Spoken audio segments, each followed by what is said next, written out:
আসলে আমরাও বাইরে বের হচ্ছি কিছু কিছু সময় কাজের জন্য, সাথে আমাদের স্টেডিয়ামেও আসা পড়ছে। আমরা আবার প্র্যাকটিস শেষ করে যাচ্ছি, তখনও দেখছি যে তাদের কার্যকলাপ অসাধারণভাবে তারা কাজ করছে। তারা চেষ্টা করছে ট্রাফিকটা যত সুন্দরভাবে মেনটেন করা যায় লাইন মোতাবেক রাখার জন্য, এবং সবাই যেন ডিসিপ্লিন ওয়েতে চলে। আসলে এরকম দেশটাই তো আমরা আশা করি যে সব কিছু ডিসিপ্লিন থাকবে, প্রপার ওয়েতে থাকবে। এরকম সাধারণ জনগণ এটাই আসলে চায়। ক্রিকেট তো আমাদের একটা ইমোশনের জায়গা আছে, সাথে আমরা এন্টারটেইন করি সবাইকে, সবাই আনন্দ পায় ক্রিকেটটাকে দেখে, সবাইকে এক করে। তা আমার মনে হয় যে এরকম একটা ট্যুর, এটার পরেই আবার আমাদের টেস্ট ম্যাচ শুরু হচ্ছে বাংলাদেশ টিমের, যেখানে অনেকগুলো প্লেয়াররা কিন্তু আমাদের এই টিমে যাচ্ছে খেলার জন্য, তাদের প্রস্তুতির জন্য। তা আমার মনে হয় যে আসলে এই প্রস্তুতিটা আশা করি যে ন্যাশনাল টিমে খুব দারুণভাবে কাজে লাগবে, এবং অলমোস্ট অনেকগুলো প্লেয়ার আছে যারা একটা দারুণ এক্সপিরিয়েন্স হবে এই প্রথম ম্যাচটা খেলার পরে বা সেকেন্ড ম্যাচটা খেলার পরে, যেটা অবশ্যই ন্যাশনাল টিমে বাংলাদেশের জন্য একটা প্রাইডের জায়গা হতে পারে। কারণ আসলে পাকিস্তান আমরা জানি যে ব্যাটিং বেশ সহায়ক করে অনেক সময়, দুই টিমেরই একটা ভালো সুযোগ থাকে। তো আশা করি বাংলাদেশে অনেকদিন পরে একটা টেস্ট ম্যাচ শুরু হচ্ছে, তো আমি মনে করি যে একটা ফলশ্রুতি কিছু হতে পারে, সবার খুশি দিতে পারি আমরা।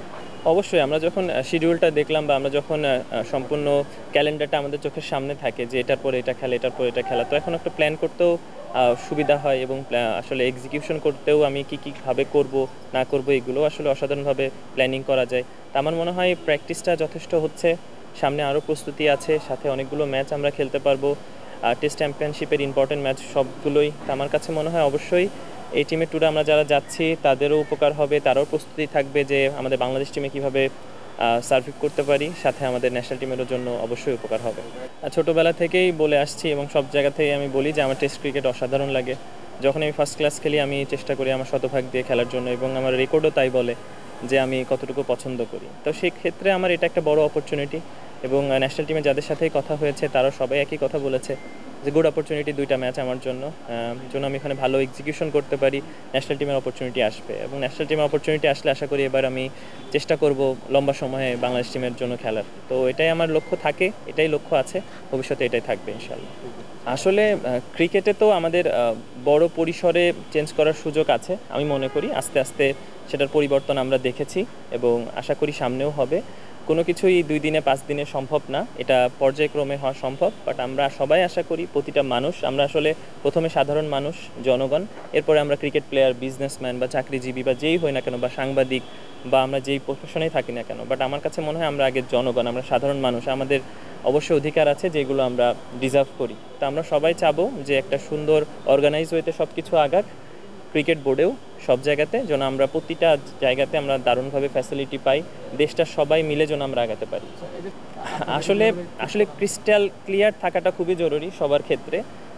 আমি কেন টিমে আছি, আমি কেন বাদ পড়ছি, আমি কোথায় খেলছি, কি খেলছি না করছি, বা আমার ফ্যাসিলিটি কতটুকু হচ্ছে, আমি কতটুকু পাচ্ছি, এই জিনিসগুলো অবশ্যই প্রশ্নবোধক থাকে, যেগুলো আমরা সবাই চাই যে প্রশ্নটা সরে যাক, অ্যান্সারটা আমরা ডিজার্ভ করি। তো আমি মনে করি যে ক্রিকেট বোর্ড সর্বাত্মক চেষ্টা করেছে আমাদেরকে সহযোগিতা করার জন্য, ভবিষ্যতেও ইনশাল্লাহ যারাই দায়িত্বে আসবে তারাও সহযোগিতা করবে। বাট অবশ্যই একটা জায়গাতে গ্যাপ থেকে যায়, সেই গ্যাপগুলো পূরণ করে সামনের দিকে আমরা এগিয়ে যাব, এটা আমরা সবাই আশা করব।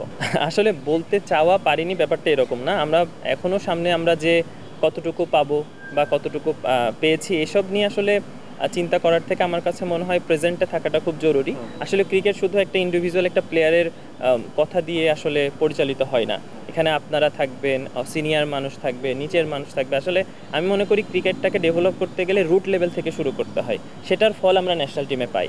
বাট আমার কাছে মনে হয় রুট লেভেলটাকে আমরা মজবুত করাটা জরুরি, যেখানে সিলেকশন হতে পারে, সেখানে উইকেট হতে পারে, সেখানে আর্থিক হতে পারে, সেখানে মোটিভেশন হতে পারে, সেখানে ট্রিটমেন্ট হতে পারে, ফ্যাসিলিটি হতে পারে। আমার কাছে মনে হয় রুট থেকে শুরু করাটা খুব জরুরি। যদি আমার কাছে বলেন, তাই মনে করব রুট থেকে একটা দারুণ গোছালো ক্রিকেট হওয়া জরুরি।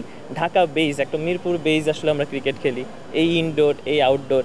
আমার কাছে মনে হয় প্রতিটা জেলায় জেলায় ফ্যাসিলিটিটা তৈরি করা, জেলায় জেলায় যে আমরা আগে ক্রিকেটে যে পছন্দ করে ভালোবেসে ক্রিকেট খেলেছি সেটাতে আসলে চলে যাওয়াটা খুব জরুরি। তাইলেই আমাদের ক্রিকেটের ভালোবাসা থেকে শুরু হবে, যেটা আমরা আগে ভবিষ্যতে দেখবো যে এটা একটা দারুণ তৈরি হয়েছে। বাট আসলে আমি মনে করি না যে প্রেজেন্ট ন্যাশনাল টিমের এটা লাগবে, এটা লাগবে, এটা লাগবে। আমার কাছে মনে হয় রুটটা খুব জরুরি, যে একদম প্রথম থেকে যারা শুরু করছে, যারা 13, যারা 14, যারা 10, যারা খেলতে চাচ্ছে, সাকিবকে দেখে, মাশরাফিকে দেখে, হয়তো তামিমকে দেখে, রিয়াদ ভাইকে দেখে, মুশফিককে মোটিভেট হচ্ছে, আমার কাছে মনে হয় তাদেরটা মজবুত করাটা অনেক জরুরি। ন্যাশনাল টিমের যখন সিরিজ থাকে, তার আপকামিং সিরিজটা যেটা কাছাকাছি সিরিজ থাকে, সেটা কিন্তু ন্যাশনাল টিমকে প্ল্যান করে টিমটা হয়।